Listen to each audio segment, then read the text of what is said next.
चलो देखो इधर अब एक दूसरा प्रश्न देखते हैं।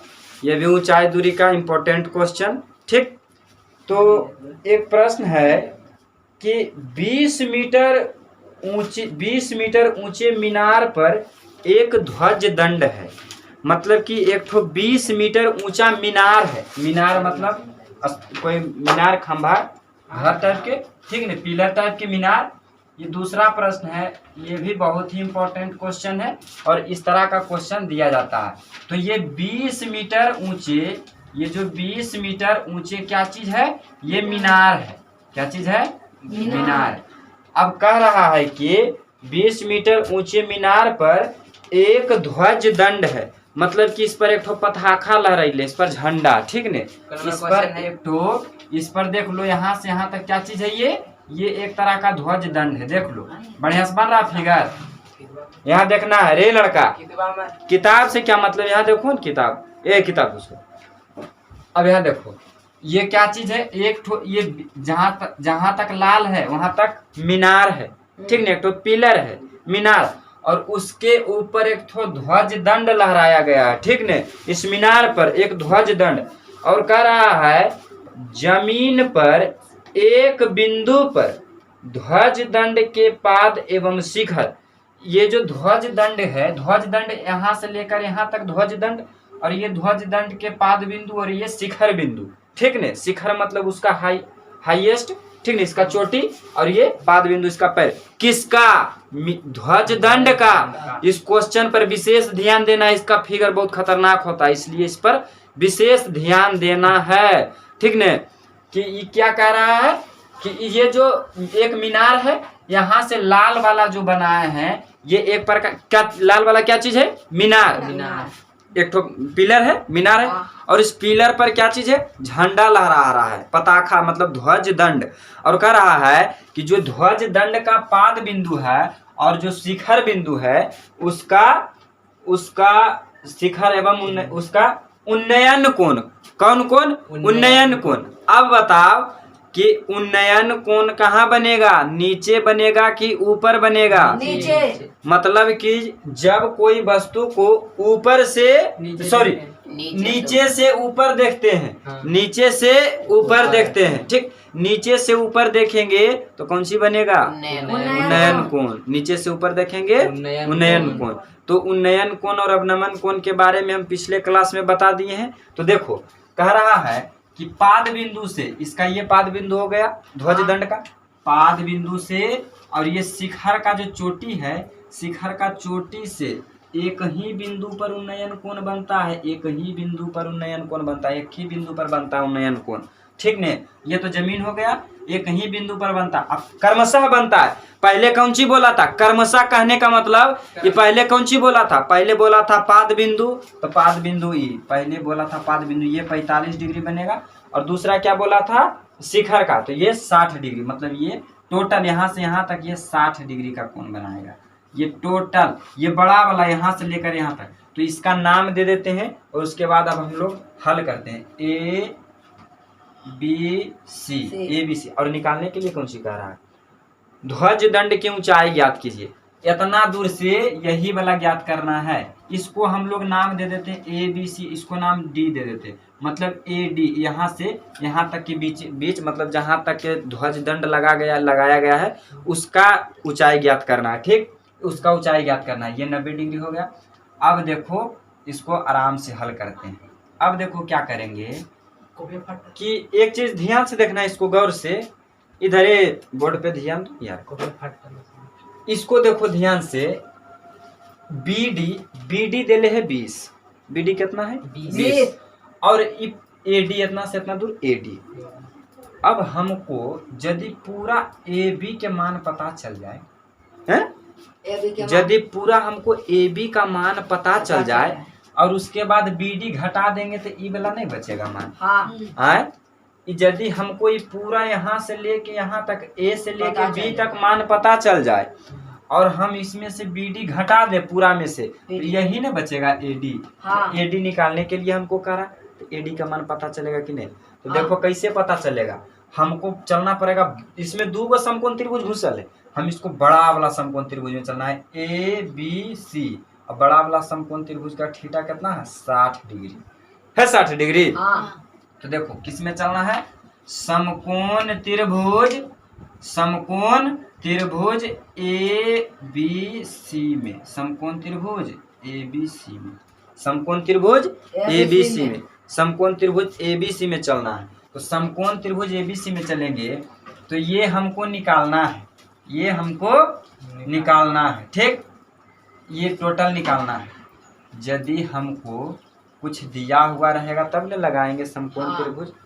हमको ये वाला मिल जाता BC, यानी कि हमको ये लंब हो जाता ये आधार, तो ये आधार हमको मिल जाता तब नहीं हम लगाते लंब का, तो डायरेक्ट बड़ा काम नहीं चल सकते हैं।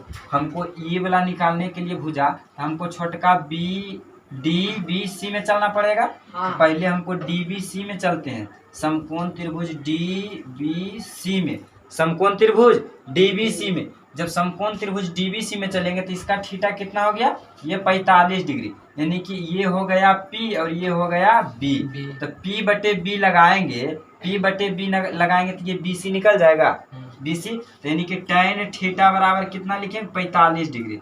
छोटका त्रिभुज में हम चल रहे हो DBC में, DBC में, और इसमें थीटा कितना है 45 डिग्री। तो 45 डिग्री, तो इसके सामने वाला ये भुजा P है, ये लंब और ये आधार। तो tan 45 डिग्री बराबर क्या चीज हो जाएगा, BD बटे BC, BD बटे BC। तो tan 45 डिग्री बराबर 1, tan 45 का मान होता है 1 और BD का मान हो गया 20 और ये BC तो निकालना ही है 20 ये, ठीक।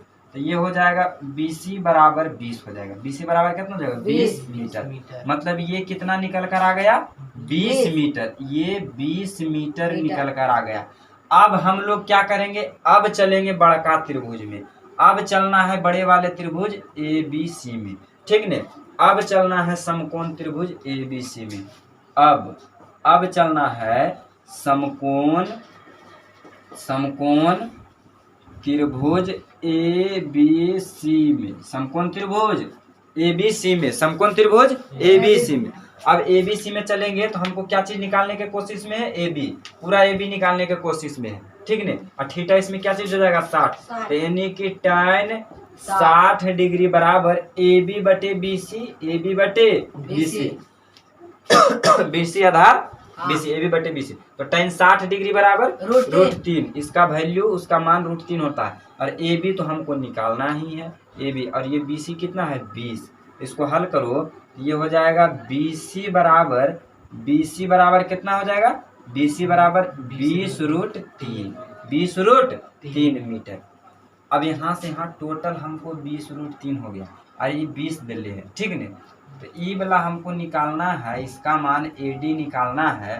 तो टोटल में से BD घटा देंगे, टोटल में से BD घटा देंगे तो AD नहीं निकल जाएगा। तो अब क्या चीज निकालना, इसलिए ध्वज दंड, क्या चीज बोला था, ध्वज दंड की ऊंचाई, ध्वज दंड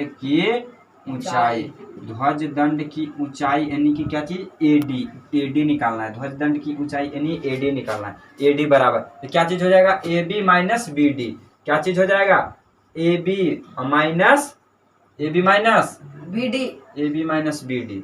माइनस BD करेंगे तो AB का मान कितना है 20 मीटर दिया, माइनस BD कितना निकाले 20√3,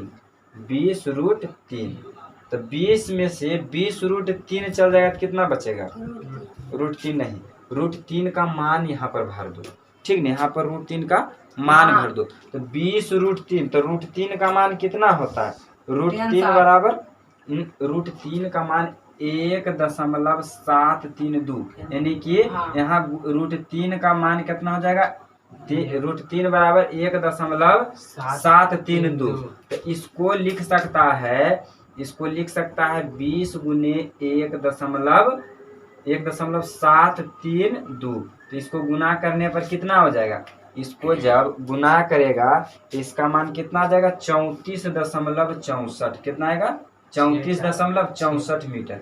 छोचा 64 नहीं, तोड़ के बोला जाता है। तो BD के जगह पर इसको रख दो, इसी को हल किए √3 का मान भर दिए, ये कितना हो गया 34.64।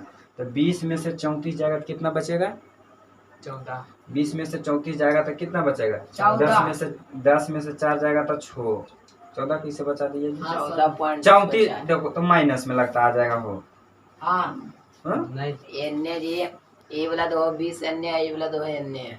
BC नाम हम लोग कुछ उल्टा पुल्टा कर दिए हैं। हाँ ठीक। AB का मान AB और ये क्या चीज हो गया? AB यहाँ पर AB न होना चाहिए। BC का तो मान भर दिए, यहाँ पर AB है, हम लोग AB का मान निकाल रहे हैं। हम लोग यहाँ पर देखो BC का मान तो भर दिए थे, AB ये ठीक है। AB का मान हम लोग यहाँ पर AB होना चाहिए, BC लिख दिए। तो AB बराबर कितना आया है? 34.64 माइनस BD कहाँ है? BD यहाँ देखो 20 मीटर है, ये BD कितना हो जाएगा? 20 मीटर। 20 मीटर। अब इसको घटा दो तो कितना हो जाएगा? मतलब कि 34 में से 20 जाएगा कितना? 6। 14 पॉइंट। अरे 14 कैसे बचेगा? 14 हाँ 14.64 मीटर।